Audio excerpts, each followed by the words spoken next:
Sikap saya sebagai pemilik dan pemakai bahasa Indonesia dalam ikut serta mengembangkan bahasa Indonesia sebagai lambang identitas nasional, yaitu kita harus menggunakan bahasa Indonesia sesuai dengan kaidah bahasa, mempunyai rasa bangga tanpa merasa kurang percaya diri jika dibandingkan dengan bahasa lain, mempunyai rasa setia untuk selalu memelihara dan mempertahankan bahasa Indonesia sebagai sarana berkomunikasi, serta memperkenalkan Indonesia di kancah dunia dengan bahasa nasional, bahasa Indonesia. Ini berarti dengan bahasa Indonesia akan dapat diketahui siapa kita, yaitu karakter, kepribadian, dan watak kita sebagai bangsa Indonesia.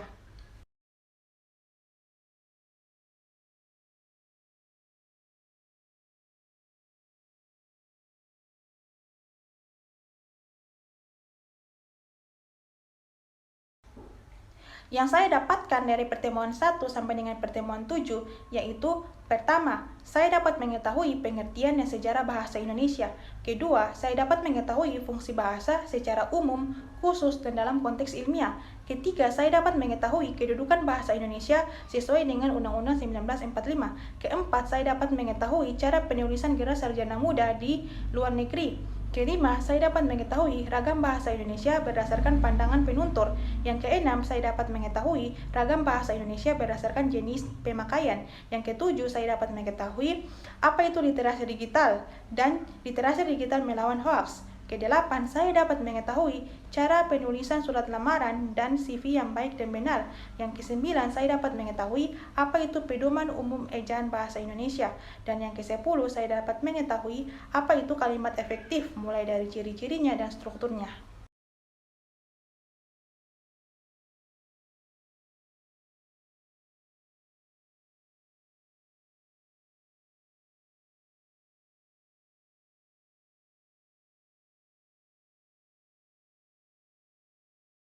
Literasi digital adalah kemampuan untuk memahami dan menggunakan informasi dalam berbagai sumber yang diakses melalui piranti komputer. Menurut Kamus Besar Bahasa Indonesia, hoaks adalah berita bohong atau berita tidak bersumber. Kami tidak memerangi pandemik, kami sedang berjuang melawan infodemik, ujar Bapak Dr. Tedros Adhanom Ghebreyesus, Direktur Jenderal Organisasi Kesehatan Dunia atau WHO, di dalam sambutan Konferensi Keamanan Dunia di Muachen. Contoh tema hoaks COVID-19 di Maluku. Hoaks COVID-19 bertema kesehatan. Postingan FB yang memberitakan ada seorang anak yang terkonfirmasi positif COVID. Contoh tema lainnya yaitu beredarnya sebuah pemberitahuan dengan judul Pasien COVID-19 RST Latumeten meninggal dunia, yang diposting oleh salah satu media online pada tanggal 5 April 2020. Hoaks COVID-19 yang beredar di WA. Hati-hati makan nasi padang. Nasi padang sumber penyebaran virus. Hoaks COVID-19 bertema agama. Himbauan MUI Kota Ambon untuk umat Islam. Saluran persebaran COVID-19 di Maluku. 50% melalui WA, 29% melalui Facebook, dan 21% melalui media online lainnya. Bentuk hoaks yaitu 79% berbentuk teks dan 29% berbentuk foto. 3 cara mudah periksa fakta. Pertama, kunjungi situs pencarian seperti google.com. Kedua, kunjungi situs resmi seperti www.throwbackhoax.id. Ketiga, unduh aplikasi hoax Booster Tool di Google Play Store.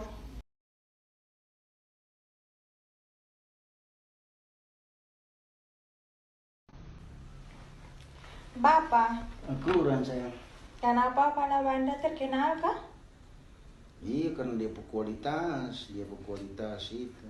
Dia terkenal sampai terkenal di dunia itu, sampai negara-negara Eropa sana. Dia ekspor dia itu sampai ke sana karena dia kualitas. Kadar airnya kurang, kah? Terus dia kadar minyaknya bagus. Dia bagus. Makanya terkenal itu. Tapi kenapa kalau macam misalnya katong ambil dia bibit dari banda sini habis itu katong tanam di Tehoru kah, di Ambon kah, di Masohi kah, dia kualitas sama kah terhadap Pak? Sama, dia pun pala ini tetap intinya sama. Cuma kalau dia bertumbuh, dia pertumbuhan sampai dia panen, sampai dia hasil dari panen itu, kadang dia pun kualitas beda selain di Banda. Karena memang kalau menurut Bapak, selama Bapak pun pengalaman di sini itu, tugas di sini dapat pengalaman tanaman pala itu, memang humus tanah di sini atau struktur tanah di sini itu, dia cocoknya untuk pala. Makanya Belanda dan Portugis datang dulu itu, kan tujuannya selain dari dia menjajah Indonesia secara umum, dia tujuannya ke Banda itu karena merica itu, rempah-rempah itu salah satunya pala itu. Nah, karena dia kejar kualitasnya itu. Bapak ada harus jual. Di sini kayak di sejarah banyak kah, kayak ada dari benteng, ada benda-benda bangunan-bangunan tua banyak kah. Kan Sampai itu ya, sampai apa dong kas nama? Polorun jadi pulau apa Pak? Manhattan. Itu gara-gara itu lah. Nah, itu salah satunya itu. Di Pulau Rune itu, Manhattan itu artinya dulu itu ada mau pertukaran. Pertukaran itu salah satunya Belanda itu, Manhattan itu ditukar dengan Pulau Rune.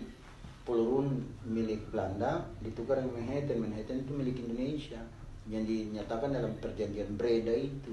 Baru-baru itu baru beberapa minggu yang lalu nanti bikin dia punya perjanjian itu, mengenang perjanjian Breda di Pulau Rune beberapa minggu yang lalu. Terus pala Banda itu dia kualitasnya seperti itu. Salah satunya Belanda datang, Portugis datang untuk cari barang itu, rempah-rempah itu. Gitu. Tapi pala Banda ini kayak bete lihat dia lebih banyak di seberang kah, di Banda Basar. Iya, memang karena secara geografis dalam Banda ini kan wilayah kepulauan, Pulau Naira, Pulau Banda Seberang atau yang disebut Banda Basar, Pulau Ai, Pulau Rune, itu pulau-pulau terluar. Nah, salah satu dari pulau-pulau ini yang besar itu ya Pulau Banda Seberang itu yang dimaksud Banda Basar. Iya, makasih Pak. Kita sudah tahu lah kenapa Banda bisa terkenal dari Bapak. Dapat informasi. Iya, sudah kan.